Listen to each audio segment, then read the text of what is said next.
রুবেল মানা করেছে কারো বদনাম করতে, তা আমি বদনাম করছি না।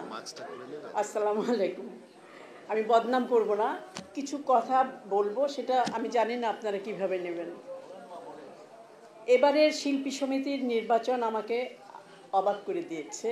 আমি কষ্ট পেয়েছি, আমার ভালো লাগেনি। যেমন ধরেন, নোট দিয়ে ভোট কেনার দিন শেষ, এই গানটি ছেড়ে আমাদের জুনিয়র শিল্পীদের নাচি দেখেছি। এটা একেবারেই ঠিক করেনি, এটা একেবারেই ঠিক করেনি। সেম সেম বলতে হবে না, আমি আমার কথা বলছি। এটা আমার কাছে ভালো লাগেনি, আমি সিনিয়র হিসেবে বলছি, আমার কাছে ভালো লাগেনি। এই কাজটি আসলেও ঠিক হয়নি। করোনার দুই প্যানেলেই কারণ আছে, করোনার দুই প্যানেলেই আমরা সিনিয়র শিল্পীরা এখানে আমাদের সম্মান জড়িত আছে।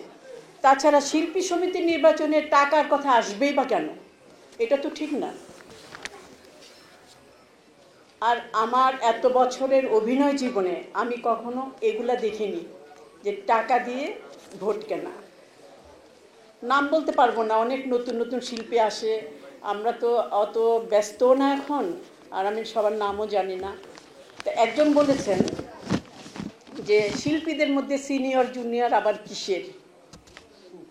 যার ভেতরে এই ভুল ধারণাটা পোক্ত হয়ে গেছে, তাদের কাছ থেকে আমরা সিনিয়ররা কিভাবে সম্মান আশা করব? প্রশ্নই ওঠে না। আরেকজন বলেছেন শিল্পী সমিতির উন্নতি চাই না, চাই কাজ। আরে বাবা, শিল্পী সমিতির উন্নতি না হলে কাজ হবে কোথা থেকে? আমাদের দুটোরই প্রয়োজন আছে, উন্নতিরও প্রয়োজন আছে, কাজেরও প্রয়োজন আছে। দর্শকরা আমাদেরকে ভালোবাসবে, সম্মান করবে, শ্রদ্ধা করবে, আমাদের সেভাবেই চলা উচিত। কিন্তু আমার কাছে মনে হয় আমরা জোকারে পরিণত হচ্ছি, যা একেবারে কাম্য নয়। একটা কথা মনে রাখতে হবে, এখানে কেউ কারো শত্রু নয়। যারা ভোটার তারা বুঝে শুনে যোগ্য ব্যক্তিকেই ভোট দেবে। আর আরেকটা কথা না বললেই না, মিশা জায়েদ প্যানেল থেকে এই যে করোনা, এই মহামারীর সময় শিল্পীদের জন্য যথেষ্ট করেছেন, যথেষ্ট করেছেন। কত বড় বড় তো হিরোরা আছে, কই একবারও তো খোঁজ নেয়নি। পরিচালক আছে, কই একবারও তো খোঁজ নেয়নি। কত হিরোই তো ছিল, কত হিরো ছিল, টাকা টাকা টাকা শুধু, কিন্তু কই একবার তো আমাদের খোঁজ নেয়নি। খোঁজ নিয়েছে কারা? এই শিল্পী সমিতিতে যারা ছিল, জায়েদ, মিশা, তারা খোঁজ নিয়েছে। আমি আনোয়ারা, আমার সাথে আমার ছেলে, এই যে দীপজলের কথা বলছি, আমার সাথে যে কোনো ব্যাপারে হোক আমরা একটু মান অভিমান ছিল আমাদের মধ্যে। হ্যাঁ, হয়তো দোষটা আমারই ছিল, ওর ছিল না, আমারই ছিল। আমি একটু মাতব্বরি করেছিলাম, মা হিসাবে একটু শাসন করতে গিয়ে আমার দোষ হয়ে গিয়েছিল। সেজন্য আমাদের মধ্যে কোনো কথা হয় নাই তা না, দেখা হলে আবার কথা হতো। কিন্তু আমার 3টা ছবির পেমেন্টটা ওর হাতে ছিল। সেই 3 ছবির পেমেন্ট আমাকে কখন দিয়েছে? এই করোনার মধ্যে আমাকে 3 ছবির টাকা একসাথে পাঠিয়ে দিয়েছে। আরে এর চেয়ে বড় মন আর কি হতে পারে? ওর মন যে বড় তার আগেও অনেকবার পরীক্ষা হয়ে গেছে। এই যে আকবর ভাই, আমার শ্রদ্ধেয় আকবর ভাই, মনে আছে আকবর ভাই?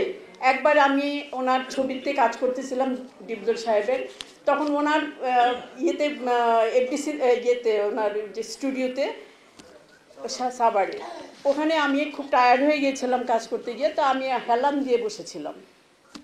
একটা সময় আমাকে দেখি বলতেছে, জানো আপা, ভাবি এরকম করতেছে।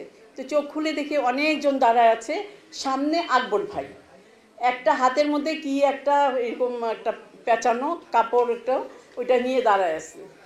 তা আমি দেখে একটু ভেবাচেবে খেয়েছি যে কী ব্যাপার, সবাই এইভাবে দাঁড়ায় আসছে আর আমাকে কি দেয়। বলতেছে যে আপা এটা দিয়ে একটু মুখটা মুছেন। তা আমি বললাম যে কেন, কি হয়েছে এটার মধ্যে? বলে কি এটা আমি সারাদিন আমি পরিশ্রম করি যে আমার ঘামগুলি আমি মুছি, আর আমি এটা ভালো করে ধুয়ে দিছি, আপনি আপনার মুখটা আর ঘাটটা মুছেন। তা আমি ভাবলাম কি যে এটা না মুছলে একটা বেয়াদবি হবে, আমি মুছি। তা আমি ওইটা নিয়ে আমি আমার ঘাটটা মুছলাম, মুখটা মুছে বললাম যে অনেক ভালো লাগতেছে আমার কাছে, বলে আমি রুমালটা ওনার হাতে দিলাম।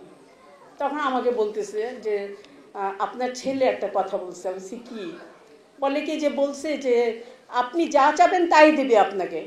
আমি বললাম কেন হঠাৎ? আমি যা চাবো তাই? আমি কেন, কি হয়েছে? বলে আমরা জানি না, আপনার ছেলে বলে পাঠাইছে আপনি কি চান। আমি যদি লোভী হতাম আমি বলতে পারতাম যে আমাকে এইটা দিতে বলো। এই টিপজল আমাকে ঠিকই দিত, কিন্তু আমার বলার দরকার হয় নাই। আমি শুধু একটা কথা বলেছি যে টিপজল তুমি বেঁচে থাকলে আমার সবই থাকবে, আমার কিচ্ছু লাগবে না, আমি তো লোভী না।